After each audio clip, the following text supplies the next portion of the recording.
Marxism. So wait, Patrick, what does Marxism have to do with Black Lives Matter?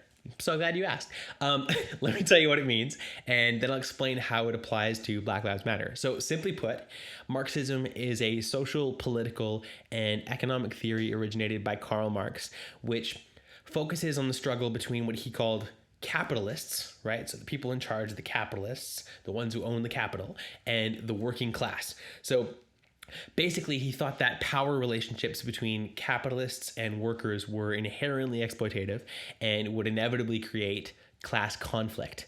So he believed this conflict would ultimately lead to a revolution in which the working class would overthrow the capitalist class, right? The proletariat would overthrow the bourgeoisie, and seize control of the economy. Once they had control of the economy, they would institute, guess what? Points to you if you listen to the first episode. They would institute socialism and then communism, right? So Lenin himself said socialism was a bridge to communism, right? So communism, yay! Except guess what? And this has happened every single time socialism, communism has been tried. Every single time.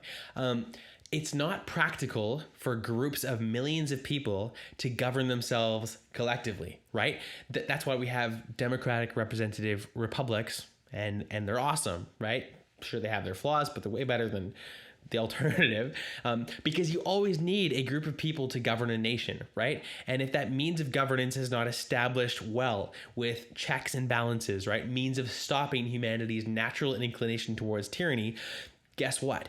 You get tyranny, which is why every single time there's a socialist or communist government set up, spouting high ideals like governed by the people or the proletariat owns the means of production, that's basically just a fancy way of saying everyday people run the place. How that works out practically, how it works out on the ground, is that it's a very small group of power-hungry elites that seize all the wealth of the nation, right? Which de-incentivizes productive economies, because who wants to work when all the fruits of your labor are seized and redistributed? And then they enforce their glorious utopia by murdering millions of people to maintain control, right?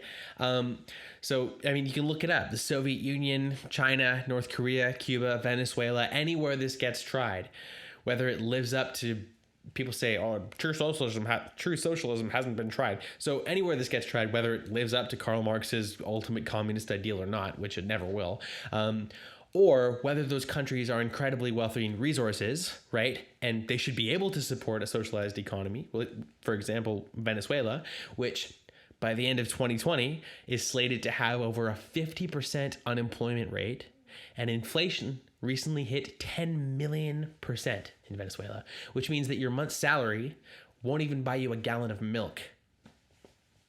Even though they have the world's largest proven oil reserves, right? Side note, their production is 2.3 times actually less than it was back in 1970. They should be fine. They're not. Why? A corrupt socialist government. End of story, right? Socialism in Venezuela was instituted by Hugo Chavez under the veil, again, it always starts with good intentions, under the veil of seemingly noble socialist missions work, which claimed to help people while he secretly just seized more and more power, right? That's what happens every single time, right? The small people that are instituting this socialist utopia always just seize all the power and money for themselves, because humans are corrupt, humans are tyrannical, right? Absolute power corrupts absolutely.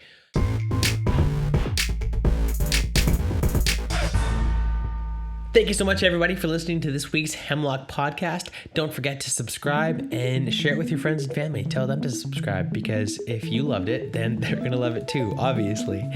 Also, head on over to iTunes to leave us a 5-star rating and review. That helps us a lot with the charts. And if you're not going to leave us 5 stars, then forget about it. Don't worry about it and enjoy the rest of your day. Lastly, head on over to the hemlockpodcast.locals.com to become a supporter and receive access to exclusive content and ad-free versions of the Hemlock Podcast.